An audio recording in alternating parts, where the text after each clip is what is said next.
Washington's taking their longest road trip of the year, going cross-country to Maryland. It's time for a crossover.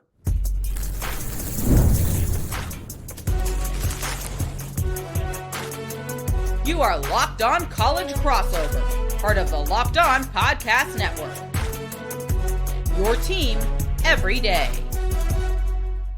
Welcome into a Locked On College crossover. I'm Tomashoff, the host of Locked On Huskies. That's Tre Moore. He's the host of Locked On Terps. Thank you for making this your first watch or first listen of the day, as we are part of the Locked On Podcast Network, your team every day. And this episode is brought to you by Mazda. Like our players, we sweat every detail, because when you make every move count, pulling off the unexpected is only the beginning. Stay tuned later for highlights in this week's Moving the Game Forward, Mazda, Move and Be Moved. And just a quick reminder to all you everydayers out there, wherever you're getting this podcast on either channel, YouTube, Spotify, Apple Music, Amazon Music, wherever that might be, make sure to click that subscribe button, click that little bell as well, so you never miss when either of us post a new show on our respective channels. And with that being said, Tre, we've got a phenomenal show coming at all our everydayers today. We're going to play a little game a little bit later on of your team wins if.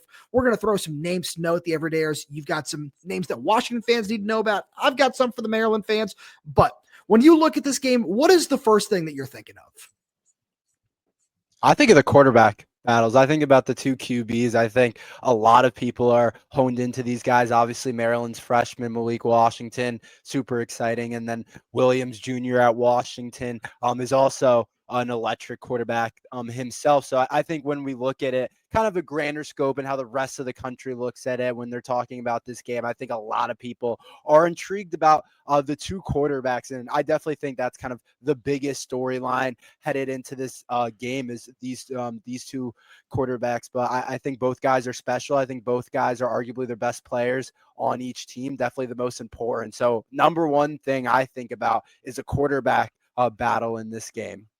So I love where you're going with that, because it's something I was saying a little bit earlier in the week over on Locked On Huskies, is that I feel like Washington and Maryland, with the way they're built right now, they're on very similar trajectories, where Maryland, not just with Malik Washington, but with the pair of freshman edge rushers, it's a very young team that Mike Locksley has put together, which with a lot of upside. And I look at Washington with Demond Williams being the center point of all of it. And yeah, you have some guys who, some superstars that probably won't be around very long. Jonah Coleman being in his final year of eligibility, Denzel Boston probably off to the NFL draft after this year, Tacario Davis being another name. But there are so many other young players that Washington is clearly building around. Wide receivers Desmond Roebuck and Raiden Vinesbright.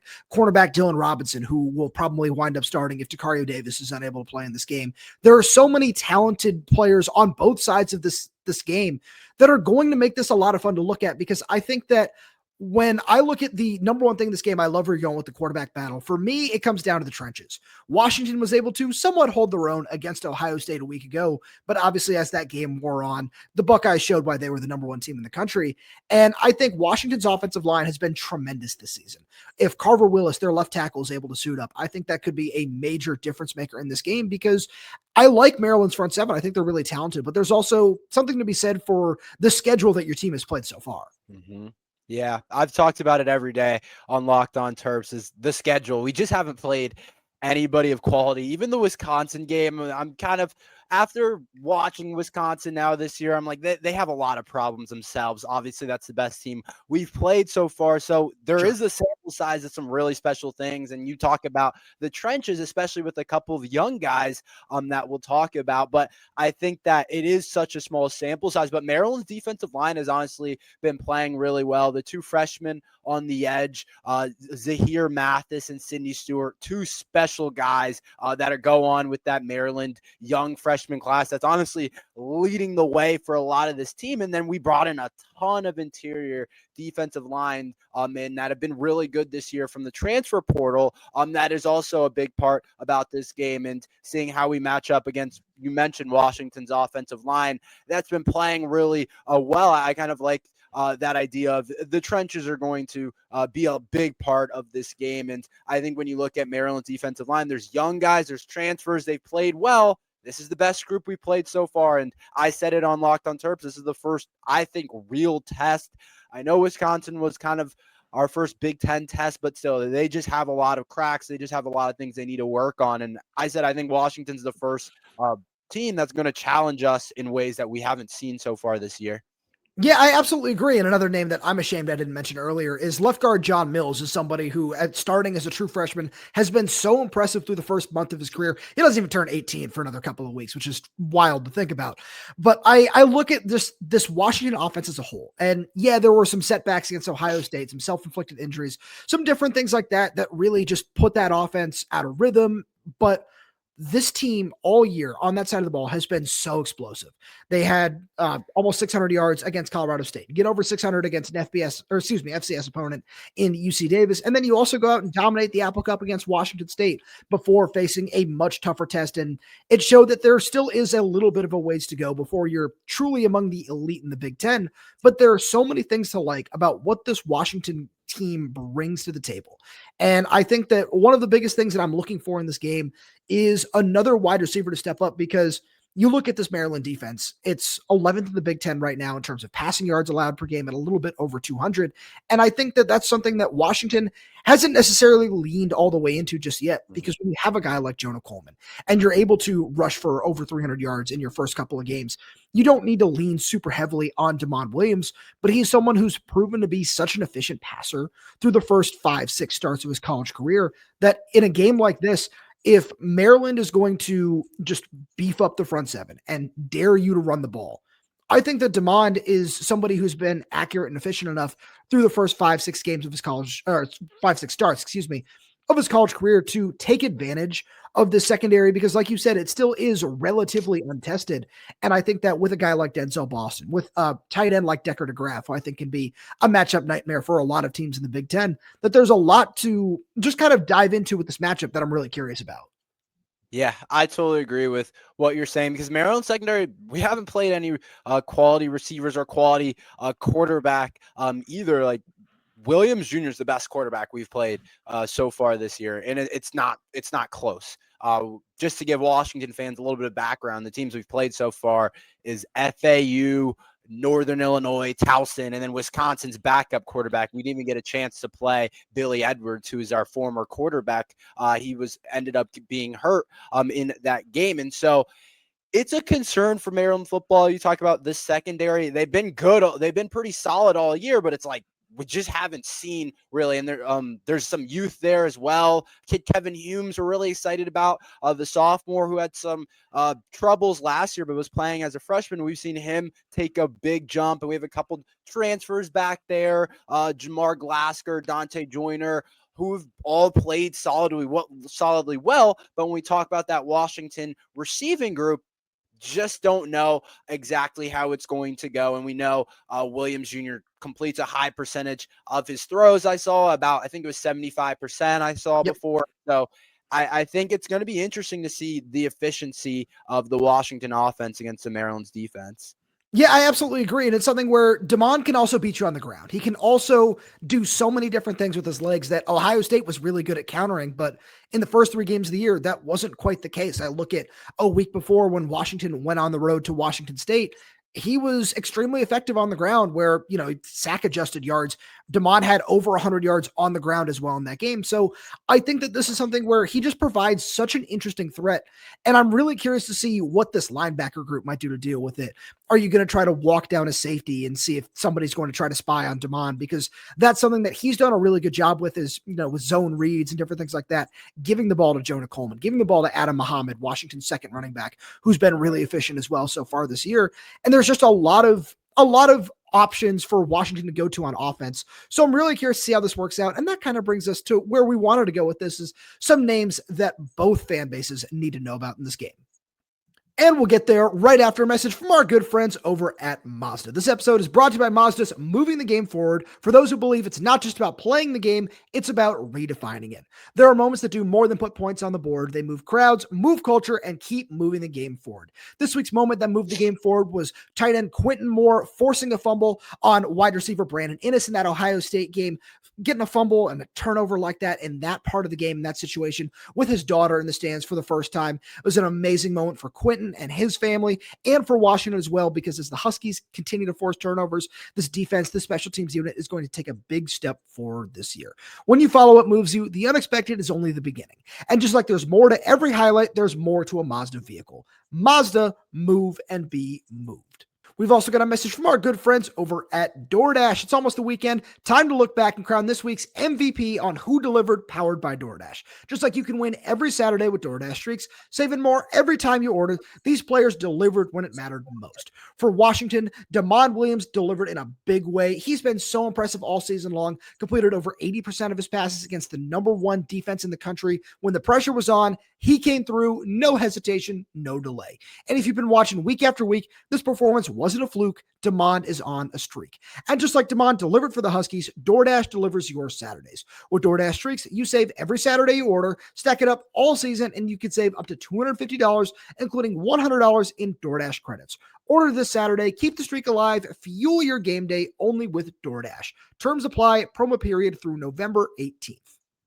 So Tre, as you look at this game, what is one name that you feel Washington fans need to know about? Yeah, so I want to start with Maryland's receiving room in terms of one name that you guys have to know about. Octavian Smith.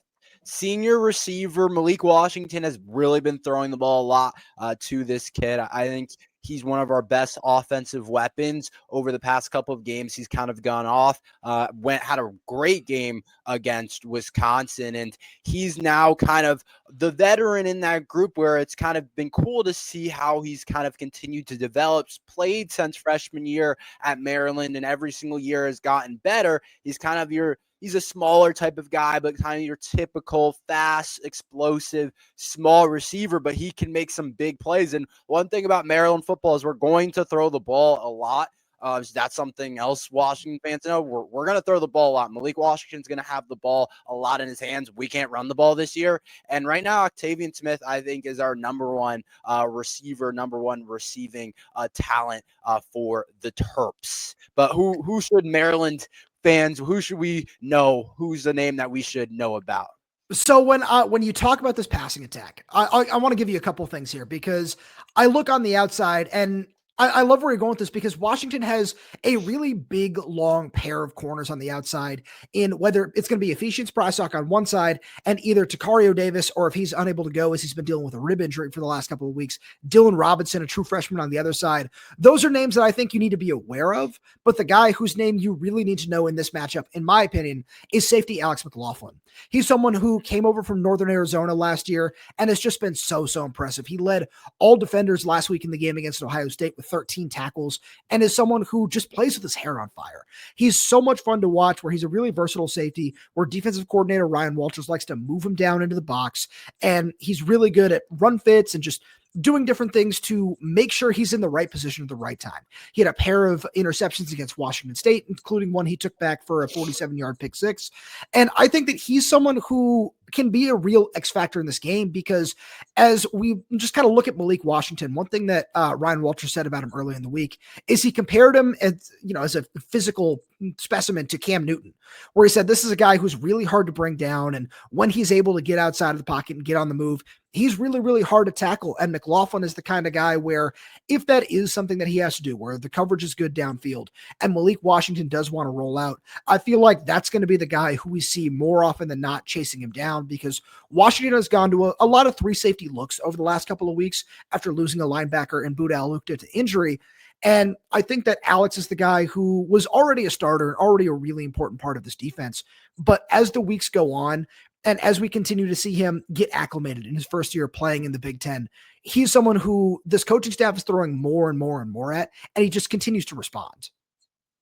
Right. Yeah. I was doing kind of some research, pre-research about Washington's defense side of the ball, and McLaughlin is somebody that I was reading a lot about. He was popping up a lot into the headlines for this game. And it's interesting the point you kind of bring up about Malik Washington. He's been tough to bring down. And I definitely think that's something else that's been a big part of Maryland's success is he just hasn't gotten sacked a lot this year. And I think our offensive line hasn't really been tested. I'm just still not sure about that side. But I think when we switch over to the defensive side of the ball for Maryland football, I mentioned it earlier, but these two freshman edges are just something else right now for Maryland football. We're just not used to getting guys like this on the outside in terms of the edge position that are just freaks coming off the edge. And Sidney Stewart was an underrated recruit, didn't play his senior year, but now arguably I think ESPN ranked him the number 5 ranked freshmen in the so far right now playing in college football. He's 4 sacks on the year, has had a sack in every single game, and he's just causing chaos. When you see him come off the edge, you kind of understand why he's so productive. He's honestly a freak coming off the edge, and that's somebody that Washington fans definitely want to watch out for, which is going to be a really cool, interesting battle with Washington's offensive line that's been pretty good. But when you talk about Maryland having some success on defense, it starts with those 2 freshman edge rushers, and I've been kind of waiting for their welcome to college football moment, but it just hasn't happened yet. So you kind of wonder if they slow down against a group like Washington's. So you bring up a great point here, because I've been so impressed with both of those guys. And this is one of the things that when I look at this matchup, Washington, like I said a little bit earlier, Washington's left tackle Carver Willis is also questionable for this game. He went down in the second quarter with a knee injury against Ohio State. It didn't look too severe, and Jedd Fisch has been just kind of somewhat coy with his status when we got a chance to speak with him on Monday. No matter who is on the left side, whether it be Carver Willis or backup Maximus McCree, former Maryland guy, I'm interested in that side of the ball. But I look at right tackle, and Drew Azzopardi has been so sturdy this season. He's a name that just in this matchup, I'm glad you wanted to talk about the trenches, because Drew Azzopardi has been one of the most improved tackles in the country this season. According to Pro Football Focus, he's one of the lowest graded players at his position last year. I think if not the lowest in the Big Ten for people who started every single game. But we have seen him go through a complete transformation this offseason. He changed his body, got more flexible, got more comfortable in the scheme, and he's only given up 1 pressure so far this season through Washington's first 4 games, and that includes the Ohio State game. So I've been really impressed with what he's brought to the table so far this year. A lot of Jonah Coleman's big runs have come through that right side, whether it be off right guard, off right tackle. And he's someone who, as he continues to develop, he's a solid enough athlete to make things happen, and you can run behind him a lot, but he's also just been so sturdy in pass protection. And if Washington is not able to protect Damon Williams super well, I wouldn't be surprised if that's the way that he decides to scramble and get out of the pocket and roll to his right frequently in this contest. Right. Yeah, no, that makes sense about the Washington's offense line. That's going to be a heavyweight battle, I think, when I'm not used to kind of saying Maryland has some pass rushers that can get after. And then one more name on the Maryland side of the ball, I think, who's had a really kind of complex year is Dorian Fleming, the tight end. Transferred in, a lot of people right away, he popped right away for Maryland football, looked like our best receiving talent, had a couple of really good games to start the season. And I mentioned him as kind of the, not for say an X factor for Maryland football, but I think he arguably at times is one of our best receivers. And that's another name, I think, in terms of Maryland throwing the football a lot, a guy that could really end up having a big game for Maryland football is the tight end Dorian Fleming. Malik Washington, like I said, early on this season, he really liked throwing him the ball. Over the past 2 games against Wisconsin, against Towson, it slowed down for Dorian Fleming. But going into the year, a lot of people thought he could lead our team in receiving yards and catches, and it hasn't ended up being that way because of the last 2 weeks. But the way the year started, he was a guy that was really big time. So that's going to be interesting to see. I don't want to say what Dorian Fleming shows up, but how many touches does Dorian Fleming get? Because he's a threat in the offense that could really be big time. So I love where you're going with that. I also wanted to make sure I discussed at least one of Washington's pass catchers, because after sophomore wide receiver Rasheed Williams got hurt earlier on in the year, he's going to miss this game with a collarbone injury. Washington has been looking for a second receiver to step up. Now, they went out and got senior Omari Evans from Penn State in the transfer portal, and he's been solid after missing the first 2 games with an injury. But Washington has had some of these young guys, some of these true freshmen, step up. And one guy who's been insanely impressive since the moment he stepped on campus is wide receiver Desmond Roebuck. He took over for Williams after he got hurt and just has an incredible feel for the game. He's one of those guys who's got great hands. He catches everything just thrown in his vicinity. Even though he's undersized, he's great at going up and high pointing the football, which is so much fun to watch. But at the same point, he is someone who, when I watch him, again, he just has a great feel for the game. If Damon Williams is trying to get out of the pocket, he's the guy who can go out and make those diving catches, but also just knows where the soft spot in the zone is, just knows where he needs to be and when he needs to be there, and has become the 3rd leading receiver on this Washington team behind Denzel Boston and Jonah Coleman. And he's someone where Like you said, Tre, this is going to be the biggest test for Maryland in the secondary, especially with what Washington is bringing to the table. He's someone who I'm just curious to see what this is going to look like with this cross-country road trip for Washington. And that also just kind of brings us to one more thing that we wanted to get to in this incredible crossover is your team wins if. And we'll get there right after a message from our good friends over at Peloton. Peloton is shaping the future of fitness with the brand new Peloton Cross Training Tread Plus, powered by Peloton IQ. It's their most advanced equipment yet, designed to give you real-time guidance and endless ways to move, whether you're running, lifting, or cross-training with your favorite instructors. This is training reimagined. Peloton is built for breakthroughs with tools that help you plan, stay motivated, and reach peak performance. I love how the Peloton IQ system offers real-time strength coaching. It actually tracks your reps, suggests the right weights, and corrects your form, making every rep safer and smarter. The swivel screen is a game changer. You can go from running on the Tread Plus to strength training without missing a beat. So let yourself run, lift, flex, and push forward. Explore the new Peloton Cross Training Tread Plus today at onepeloton.com. So Tre, I am not one for the score predictions. Let's say I'm just the biggest jinx in the world, so I stopped doing that a long time ago. But when I do these crossovers, one thing that I love to do is your team wins if. So if we're sitting here chatting at the end of the game and Maryland comes away with a victory, how do you think that happened? I think Maryland wins, and I've said this a couple times on Locked On Terps. I think Maryland wins if we can stop the run game, the quarterback run game, and the kid Jonah Coleman as well, who's had a big year, averaging 6.5 yards per carry. Looks like a really good back. And then obviously Williams Jr. rushes the ball a lot, and he's a big rusher himself. And to me, I think the biggest challenge for Maryland's defense over the last couple of years has been stopping the run. And I think if Washington's able to run the ball, and that's going to open up things in the pass game, and it's going to get really challenging for Maryland's defense.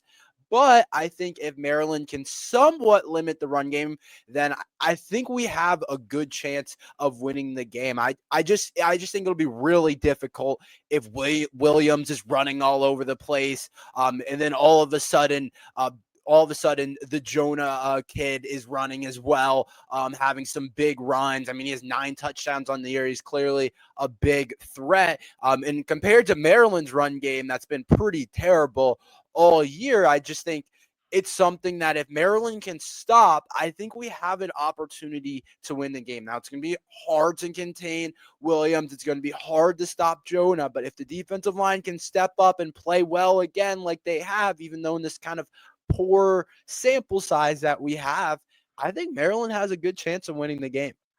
And I love where you're going with that, because Maryland, by the numbers at least, has had a really strong rush defense this year. It's number 7 in the Big Ten, allowing 92.2 yards per game on the ground.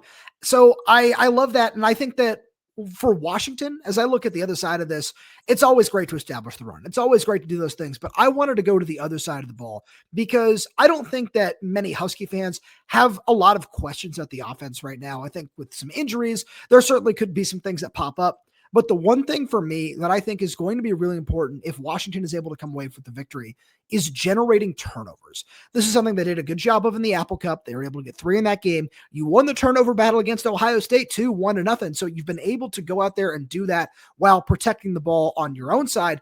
But I look at this, and Malik Washington has been excellent at protecting the ball this season, especially given the amount of times he's thrown it so far this year, like you were saying. I think if Washington wants to find a way to come out on top in this game, you need to find a way to win the turnover battle, whether it be a strip sack, whether it be getting him to throw an interception or 2. I know that Maryland's receivers have like 14 or 15 drops this season. I know that something that Pro Football Focus had out there. I look at this game and it's trying to take advantage of those miscues, because Washington's pass rush has been a little bit lacking so far this year. And a lot of that is due to an injury to Zach Durfee, which came down against Ohio State. But they also they've been doing a good job of getting into the backfield. I know they pressured Colorado State's quarterback, Braden Fowler-Nicolosi, at a 50% clip. They were able to do a similar job against Zevi Eckhouse against Washington State. I'm throwing out the UC Davis game since that was an FCS opponent. But they've done a good job at getting after the quarterback, just not turning it into sacks. And this is the game where if you're not able to do that, you need to find a way to take advantage of a tip pass or just a bad throw, because they are going to come from every single quarterback. And I'm just curious to see what that might look like in this game. Yeah, I can definitely agree with some of that assessment for sure. And I think something else, if we switch over to the other side of the ball for Maryland, talking about another thing, I think if Maryland wins, I've stopped saying if Maryland runs the ball, we can win or we can play better or whatever the case is. I've said that way too many times. I decided to stop. I'm just going to assume that we're not going to be able to run the ball because we haven't been able to do it against anybody so far this year. Out of Towson, Northern Illinois, like, look at the numbers. There's no rusher on our team that's been able to generate anything. So I'm not going to sit here and be like if Maryland rushes the ball well, because I don't think that's something that's going to happen. But I think if Malik Washington, obviously if he plays well, but so far he hasn't had too many challenges in terms of stepping back or having too many freshman mistakes, has only had one turnover on the year. And you talked about the turnovers for Washington. So I want to generate kind of off of that idea. And I think if Malik Washington doesn't turn over the ball and doesn't have any freshman mistakes, which I talked about with the freshman edge rushers, I'm like, when's the kind of the freshman moment coming? And same thing for Malik Washington. I've been kind of waiting for that. If it doesn't come this game and Malik Washington continues to take care of the ball while also still throwing the ball down the field to some of our receivers like Shalik Knotts, I hadn't mentioned, he's been having a really good year. Jalil Farouk, if he can still throw the ball down the field, take some shots against Washington like he has while not turning over the ball, I think Maryland wins the game. And I'm not saying I'm confident in that because I think Washington's defense is the best unit we've seen so far this year. But I just think that Malik Washington's awesome. And I think if he continues to look like a senior or junior, not a freshman, and doesn't have a freshman mistake, which I'm kind of expecting to happen, I think Maryland wins the game. So I love where you're going with that, because this is something that I've been really intrigued by with this matchup as well, with defensive coordinator Ryan Walters, where a lot of this season has been, and I know a lot of Big Ten fans know him from his time at Purdue as the head coach and then Illinois before then as the defensive coordinator. What you see is what you get. You know you're going to see a lot of press man, a lot of 5-man fronts that just turns into a blitz, by matter of fact. And I'm curious to see what he's going to try to do to confuse Malik Washington in this game, because we saw him do a good job of that against Julian Sand.